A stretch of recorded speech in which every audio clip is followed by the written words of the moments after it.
মানুষ স্মৃতি জড়িয়ে ধরে বাঁচতে ভীষণ ভালোবাসে, সেটা যতই দুঃখেরই হোক বা যতই আনন্দের।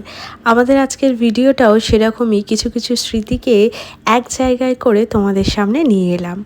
আমরা বেশ কয়েক মাস আগে গিয়েছিলাম ফিকেলগাঁও, নর্থ বেঙ্গলের একটা ছোট্ট গ্রামে। প্রথম দিন গিয়ে সন্ধেবেলাটা কিভাবে কাটিয়েছিলাম তারই কথা হঠাৎ করে মনে পড়ে গেল গ্যালারিতে থাকা এই ফটো ভিডিওগুলো দেখে। সেটাই তোমাদের সাথে আজকে শেয়ার করলাম। অনেক দিন পর পাহাড় দেখার যে এক্সাইটমেন্ট, তারপরে একটা সুন্দর পরিবেশে এরকম একটা সুন্দর সন্ধে কাটানোর সুযোগ হওয়া, সেটাই এখনও মনে পড়ে যে কতটা সুন্দর ছিল সন্ধেটা পাহাড়ের কোলে।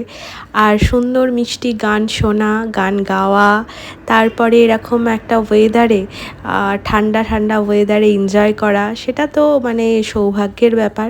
সেটা এখন স্মৃতিতে পড়ে রয়েছে, আর এরকমই স্মৃতি নিয়েই বাঁচতে চাই আমরা সবাই। ভিডিওটা ভালো লাগলে লাইক, কমেন্ট, শেয়ার।